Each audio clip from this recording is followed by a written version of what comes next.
Chosen one, before you continue scrolling, I need you to pause, center yourself, and breathe deeply. This moment right here is sacred. Do not allow the noise of the world, the distractions, or even the tiredness that clings to you like a heavy blanket to steal this divine moment. This is not a coincidence that you've stumbled upon this message. The fact that you are here right now means something extraordinary. Logically, you should have given up days ago. You should have let bitterness creep into your heart, should have walked away, should have broken under the weight of everything that's been thrown at you. But yet you stand tall. Despite all the betrayal, the quiet, the exhaustion, you're still standing. That, my friend, is no ordinary feat. It's a spiritual anomaly. The enemy thought you would fall. The enemy thought he had you figured out, but you've proven him wrong. You've shown resilience, strength, and a faith that won't break. You've defied the odds. You've pushed through pain, through loneliness, through moments of doubt, through frustration, and here you are still standing. And I need you to realize just how powerful that is. Not only are you still here, but you are about to experience something that will change your life forever. You see, the waiting room you've been in for what seems like an eternity is now closing. The verdict has been delivered, and the reaction you've been waiting for is coming. God is not silent because he's absent. God is silent because he is stunned. Stunned by you, stunned by your strength, by your resilience, and by your ability to stay faithful despite the silence. You did not just survive this test, you passed it in a way that's captivated heaven and left the enemy scratching his head.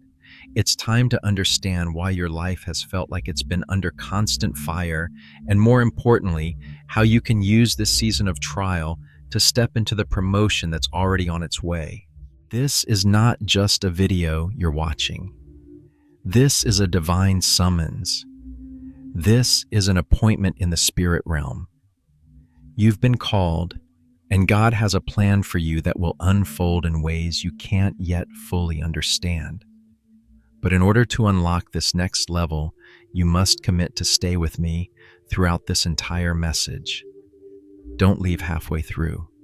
Don't let the distractions of the world cause you to walk away from what God has already started in your life. I'm not asking for your time or your attention in a selfish way. I'm asking for your focus, because what we're about to unlock together will shift the trajectory of your entire destiny. You've come too far to quit now. You've survived too much to walk away before the miracle happens.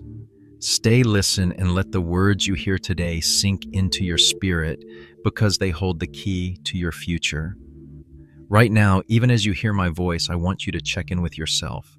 Does what I'm saying resonate with you? Can you feel it in your chest? Not just physically, but spiritually. Is there a heaviness there? Not a burden, not a weight of despair, but a weight that you've been carrying for weeks, for months, perhaps even years. You know the feeling. It's the kind of tiredness that no amount of sleep can fix. It's the kind of exhaustion that no vacation can heal. You could sleep for 12 hours, but when you wake up, you're still tired because your spirit has been carrying a weight that most people wouldn't survive. Your spirit has been bench pressing weights in the unseen realm, lifting burdens that have been placed on you that most people wouldn't even understand. You've been in a waiting room staring at walls that never seem to move, praying, hoping, wondering when God is going to show up, when things will finally shift. You've asked God, where are you? You've questioned whether you missed a sign, whether you went the wrong way, whether you failed the test. You've even felt invisible walking through life like you're behind a glass wall, doing everything you can for others, yet nobody notices. You help and no one says thank you. You give but no one reciprocates. You serve but no one appreciates. And you've started to question if all of this is even worth it. Maybe you've heard that whisper at 3 a.m., that voice that tries to convince you that you're delusional, that maybe God really has forgotten you, that maybe all of this is for nothing. But I need you to stop right there. That voice, that fear, that doubt is not of God. It's the enemy trying to get you to stop right before your breakthrough. The pressure you feel, that weight in your chest, is not depression. It's not anxiety. It's not some medical condition that you need to fix. In Hebrew, the word for glory is kavod, and it means weighty. It means heavy. The pressure you've been feeling is not the weight of the world. It's the weight of glory that is settling on your life right now. God is trusting you with something significant. He's placing a massive assignment on your life, and that's why you feel the pressure. You don't place heavy cargo on a weak vessel. God is preparing you for something greater, something bigger than you've ever imagined. You're feeling this pressure because He's about to trust you with something great. You're being prepared for promotion. But let's talk about the silence. That's what hurts the most, isn't it? The silence. The moments where you feel like you're waiting, praying, hoping, and God doesn't answer. The feeling that even when you try to connect, He's distant, that He's not hearing you. You've been loyal. You've been faithful. You've kept your hands clean when the world tried to get you to dirty them. And yet heaven feels silent. No dreams, no visions, no clear voice, just static. And in that silence, the enemy has been whispering lies. He's been telling you that God has abandoned you, that you've been disqualified, that you're no longer worthy of His attention. But I'm here to tell you today that the silence is not because God has left you. The silence is because God is in awe of you. The silence is God watching you stunned as you endure, as you push through, as you remain faithful. Picture a grandmaster chess player making a move that no one saw coming. The entire stadium goes quiet. Nobody speaks. Everyone is holding their breath, stunned by the brilliance of the move. That's what's happening right now. You are that move. God is watching your every move, stunned by the way you've remained faithful, by the way you've endured. You've survived the trauma. You've stood through betrayal. You've stayed kind when others would have been bitter. You're a glitch in the enemy's system. You are doing something that the enemy didn't expect. You are defying all odds, and God is watching you with wonder. But here's the catch. You may think that this test was about your endurance, about how much pain you could take. You may think that the test was about how much you could suffer, how long you could hold on. But I'm here to tell you that the test wasn't just about endurance. Endurance was the prerequisite. It was only the beginning. The real test is much deeper than that. Stay with me, because this is where things get truly powerful. If what I've said resonates with you, drop a comment below. Share this message with someone you know needs to hear it, because this is just the beginning of what God is about to do in your life. You are about to step into something divine, something that will change everything. Chosen one, there's a heaviness in the air, isn't there? A weight that seems to press down on you with an intensity that isn't just physical, but spiritual. It's the kind of pressure that doesn't just make your shoulders ache or your legs grow weary, but the kind that sinks deep into your soul, draining you in ways that sleep and rest can't seem to touch. This is no ordinary fatigue. It's a weariness that whispers to you, telling you that you've been carrying more than your share of burdens, more than any person was meant to bear. It feels like you've been running a marathon that never ends, crossing one finish line, just to find another stretching ahead of you, and you're exhausted. You felt the weight of your trials, the constant demands on your spirit, and the deep sorrow that settles in when you realize that even though you've done everything right, you're still standing in the middle of a storm that just won't pass. This is more than just physical tiredness, chosen one. You've been carrying something that most people wouldn't understand. Your spirit has been in battle, in a war fought in the unseen realms that most of the world is unaware of. The weariness you feel is not simply the result of sleepless nights or long days. It's the manifestation of something deeper, something spiritual.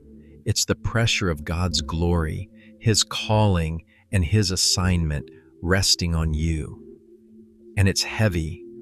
It's a divine weight, chosen one. You see, in Hebrew, the word for glory is kavod, which translates directly to heavy or weighty. The word itself carries the meaning of something substantial, something that is not just light or fleeting, but something that carries weight, real, solid weight. And that's exactly what you're feeling right now. The exhaustion you're carrying isn't just the weight of life's challenges, it's the weight of divine glory. God has chosen you, and He's placed something on your life that is unlike anything you can comprehend. The pressure you're feeling is the responsibility of carrying that divine weight of being trusted with something sacred and powerful. It's a weight that most would buckle under, but you've stood tall in the face of it. You've kept going when others would have crumbled. You've remained faithful when everyone around you would have turned their backs. And I need you to understand just how significant that is. God doesn't place that kind of weight on just anyone. He doesn't choose people to carry His glory without knowing they have the strength to bear it. The fact that you're still standing proves that you've been chosen for something great. Your endurance, chosen one, is a sign that you are being prepared for something bigger than you could ever imagine. But let's pause here for a moment, because there's something else that I need you to understand. While you're carrying this weight, it might feel like God has been silent. You've prayed, you've asked, you've done everything you know to do, but the silence is deafening. The waiting room feels endless, and heaven seems silent. You've asked, God, where are you? Why have you left me here all alone in this battle? But I want to tell you that God's silence is not a sign of abandonment. It's not a sign that He's turned His back on you. His silence is actually His awe. God is watching you with wonder, chosen one. He is silent because He is stunned by your faith, by your perseverance, and by your ability to keep going when every logical part of you says to quit. God is not silent because He's not there. He's silent because He's in awe of what He's seeing. Just think about that for a moment. The Creator of the universe is watching you not with disappointment, but with amazement. You have captivated the heart of God because you have endured. You have remained faithful, and you have done so in ways that most people would never be able to. And that silence you feel is a reflection of His astonishment. He is watching you like a grandmaster chess player watching his game unfold, waiting for the next move, amazed at the brilliance of your endurance. And I want you to understand that this endurance, this ability to hold on when everything else seems to be falling apart, is not the final test. There's a misunderstanding here, chosen one, that I need to correct. You may think that the test you've been going through is about how much pain you can endure.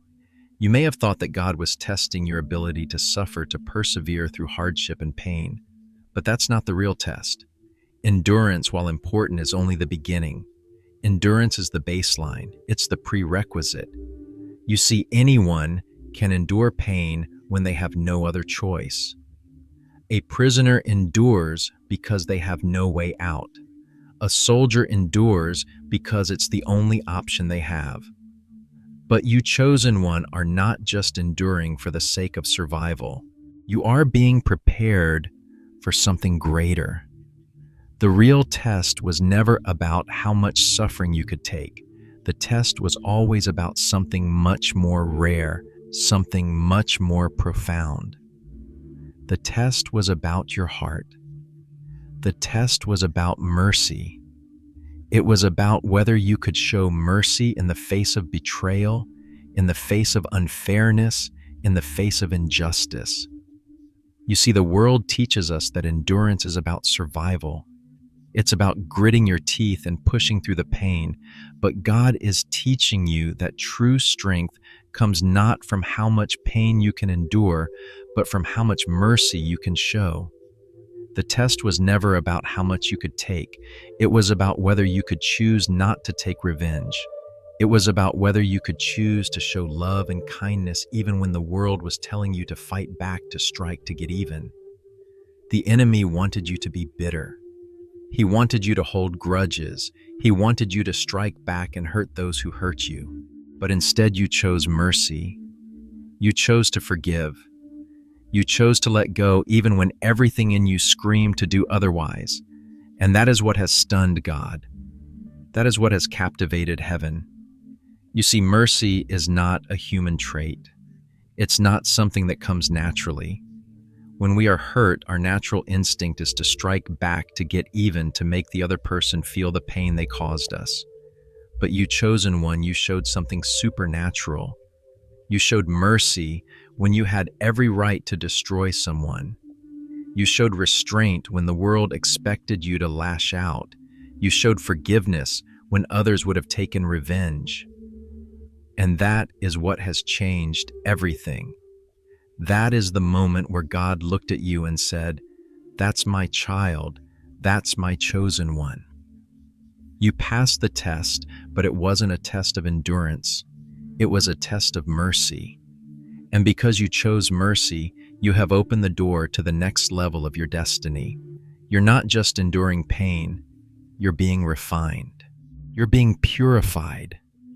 You're being made ready for something greater. And this is where God is taking you. He's taking you beyond survival. He's taking you into a realm of divine favor, divine authority, and divine purpose.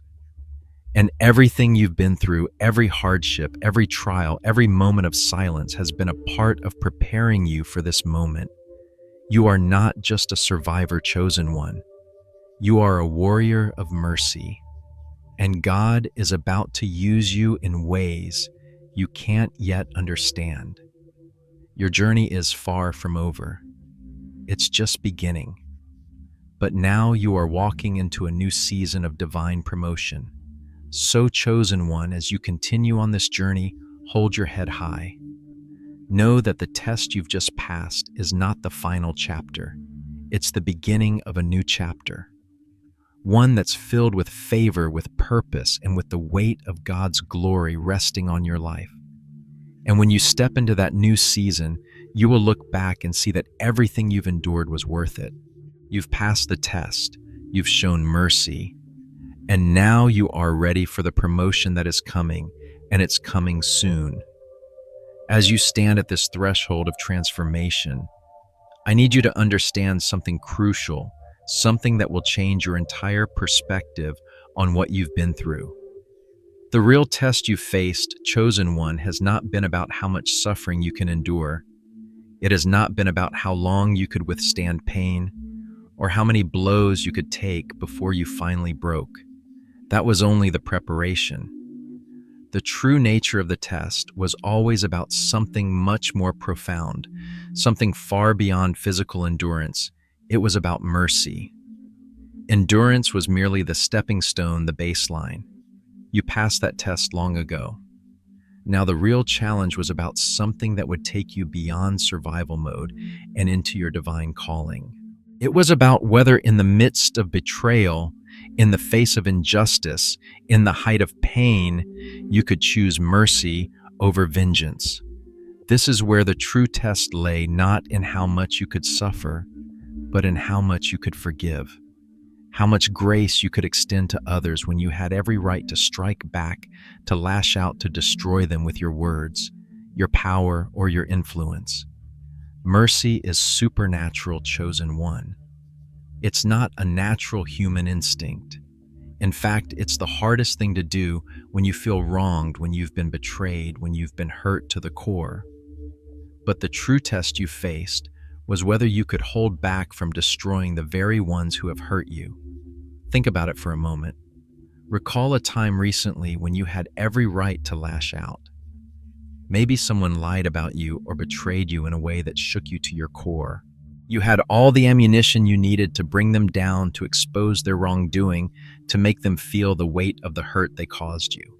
You had the power, the knowledge, and the tools at your disposal to completely destroy them, to tear apart everything they had built. But in that split second, when everything inside you screamed for revenge, you made a different choice.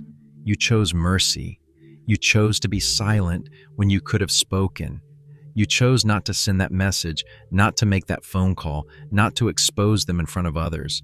You chose to let go, to release the anger and the bitterness, and to allow God to be the judge.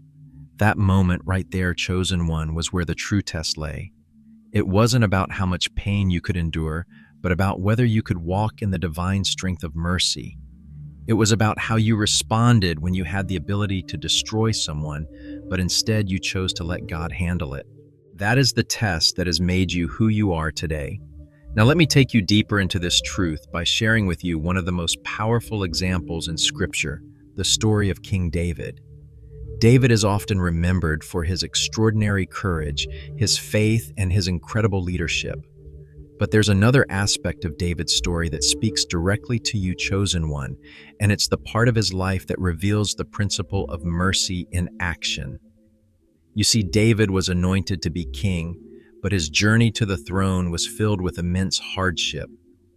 One of the most striking moments came when David was in the wilderness hiding from King Saul.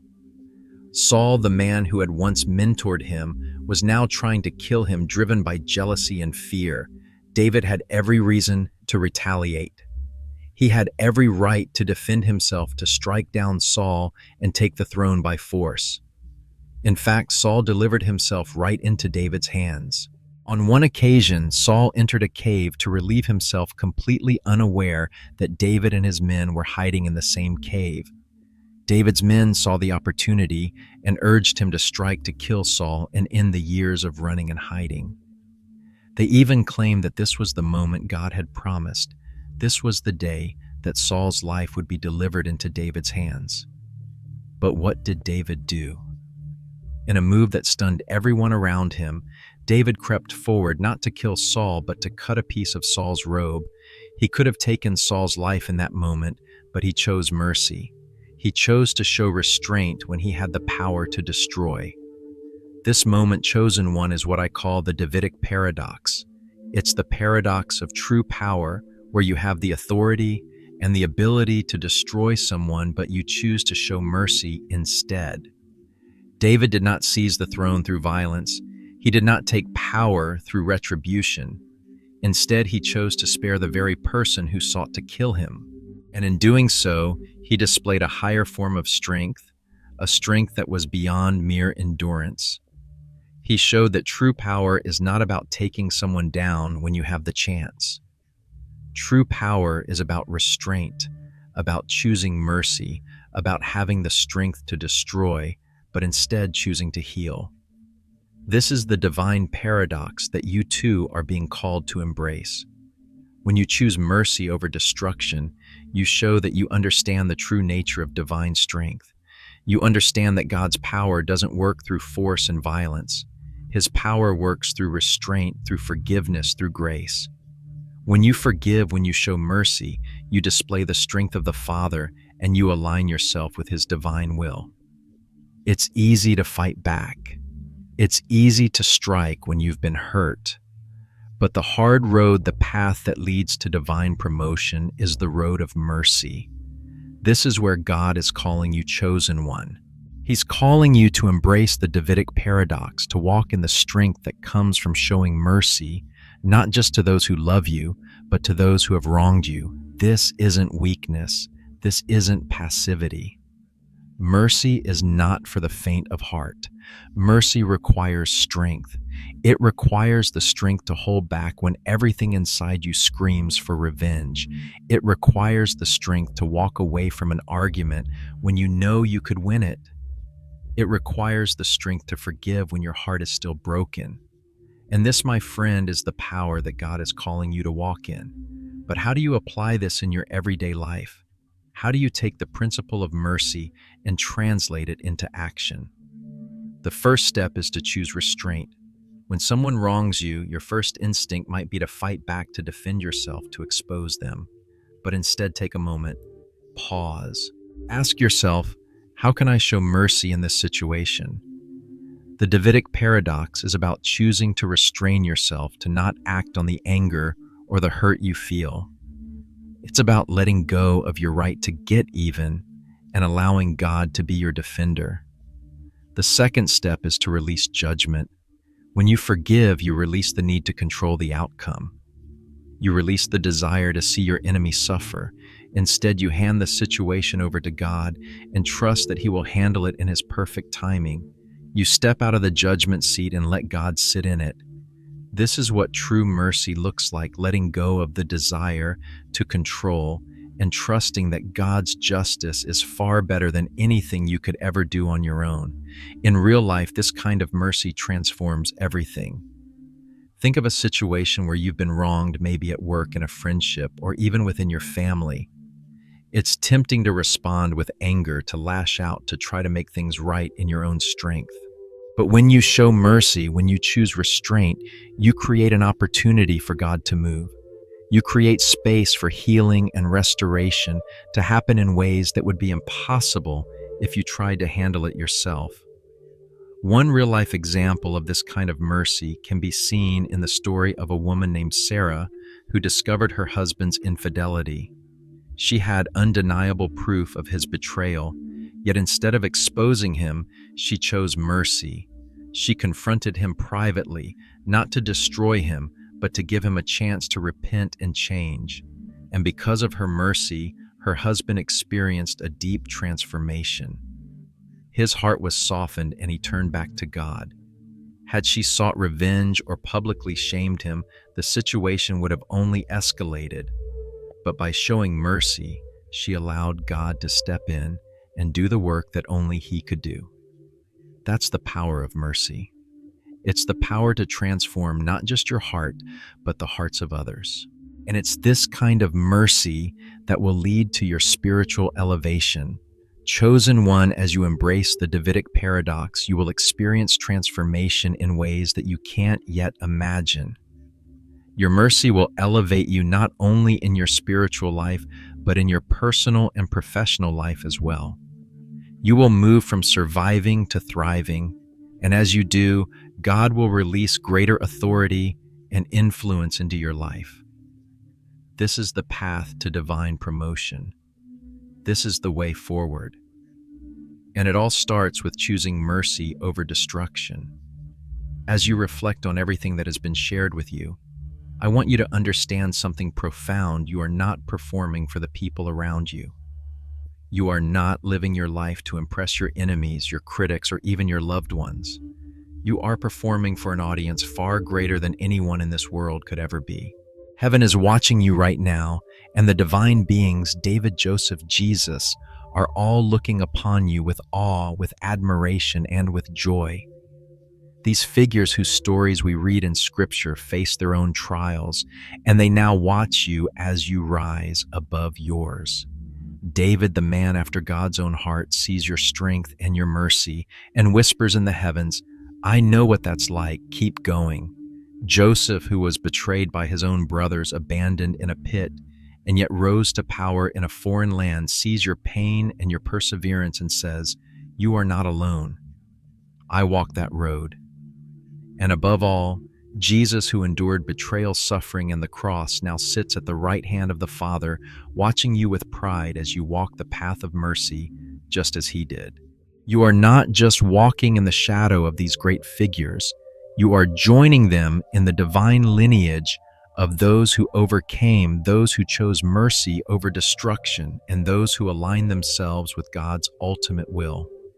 Their eyes are on you and they are cheering you on. You are part of the cloud of witnesses that Hebrews 12:1 speaks about. And it's time to realize this: the only approval that truly matters is God's approval. Your worth, your success, your divine purpose is not measured by the applause of men, the acknowledgement of the world, or the validation of your enemies. Your success is defined by the approval of God, the Creator, the one who saw you when you were in the waiting room, who saw your tears, your pain, and your endurance. It is God who is watching you now, waiting for you to take the next step into your destiny. And with His approval comes a divine shift, a promotion that no one on earth can take away. So how do you step into this next phase of your divine calling? How do you unlock the full potential of what God has prepared for you? Let me introduce you to what I call the Divine R Protocol, a set of 3 powerful moves that will unlock a divine shift in your life and signal that you are ready for the promotion that is coming your way. The first move is the sovereign silence. This is a silence that comes not out of fear, but out of confidence in God's ability to defend you. It is the silence that Jesus demonstrated when he stood before Pilate, refusing to defend himself against false accusations. Sovereign silence is not about cowering in fear or shrinking away. It is about knowing that the battle is not yours to fight. It is about standing firm in your faith, trusting that God will be your defender, and refusing to engage in any argument that would lower you from your position as a sovereign child of God. The second move is the table. In Psalm 23:5, it says, "You prepare a table before me in the presence of my enemies." The table represents abundance, promotion, and blessing. But the key is that this table is prepared right in front of your enemies. This means that even when you are under attack, even when your enemies are present, you can still sit at the table that God has set for you. You cannot fight and feast at the same time. The table is where you focus on your purpose, your assignment, and your growth, while your enemies are left to watch as you prosper. The third and final move is the blessing. This is the most powerful spiritual weapon in your arsenal. It is the ability to bless those who curse you, to pray for those who persecute you, and to release love into the atmosphere when all you want to do is react with anger or revenge. The blessing is not just a nice sentiment, it is a force that shifts the spiritual realm. When you bless, you release a frequency of divine love that disrupts the plans of the enemy. This is what Jesus did on the cross when he prayed, "Father, forgive them, for they do not know what they are doing." When you bless those who harm you, you are operating in divine jurisdiction, shifting the atmosphere and setting the stage for your promotion. These 3 moves, sovereign silence, the table, and the blessing, are not just abstract concepts. They are powerful tools that, when applied with faith, will unlock your divine shift. They signal to heaven that you are ready for the next level of authority, influence, and purpose. But I need to warn you, chosen one, when you make the decision to walk in mercy and to implement the divine R protocol, the enemy will not sit idly by. There will be a spiritual counterattack. You see, the moment you choose mercy, the moment you choose the divine path, the enemy takes notice, and he will respond. There are what I call the 7 counterstrike specific traps and tactics that the enemy will use to try to provoke you, to get you to lower your standards and to abandon the divine protocol. These counterstrikes are not random. They are calculated strategic attacks designed to weaken your resolve and get you to revert to your old ways of fighting. The first of these counterstrikes is what I call the victim bait. This is when something happens that reactivates your old wounds, your old hurts. A person who has wronged you may suddenly send a message, or a situation may arise that triggers a feeling of injustice. It will make you feel like you've been taken advantage of once again, and your old temptation to play the victim will resurface. The enemy will want you to think, "See, this is why I can't forgive. This is why I can't move forward." When this happens, chosen one, you must recognize it as bait. Don't bite. Look at the hook and swim past it. Don't fall back into the victim mentality. You are no longer a victim. You are a sovereign child of God. The second counterstrike is the gossip trap. This one is subtle. It's the urge to tell others about the mercy you've shown, to seek validation from others for your forgiveness. This is a trap because when you speak about your mercy in order to get praise or validation, you've lost the essence of what mercy is. True mercy is silent. If you have to broadcast your forgiveness, you haven't truly forgiven. The third counterstrike is the most dangerous one, the spiritual ego. This happens when you begin to feel superior to others because of the mercy you've shown. You start to think, I'm better than them. I'm more spiritual than they are. This is a trap that can derail your promotion faster than anything. God resists the proud but gives grace to the humble. Don't allow the enemy to use your progress as a means to puff you up. Stay humble. Stay grounded. Recognize that your mercy is not a reason for pride, but a reflection of God's love in you.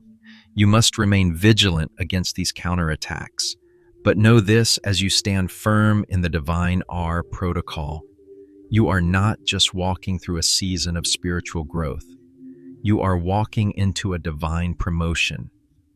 You are shifting from being a survivor of circumstances to a sovereign in the kingdom of God. The enemy cannot stand against the divine shift that is coming your way. You are being empowered through mercy, through sovereign silence, through the table, and through the blessing. These are the keys to unlocking your destiny, and no weapon formed against you will prosper. Chosen one, as you walk this path, remember that the goal is not just to endure, but to thrive. You are not simply fighting to survive, you are fighting for a divine transfer of power. This is your moment. This is your time. Don't look back. Keep moving forward with the strength of God, and know that the reward that awaits you is far greater than anything you've endured. Now, I want you to share this message with others who need to hear it. Comment below with your thoughts, your journey, and your commitment to walking in mercy. Don't keep this transformation to yourself. Let the world see the power of mercy in action. Share this message and watch how it begins to shift the atmosphere around you. The divine shift has already begun. Now it's time to step into it.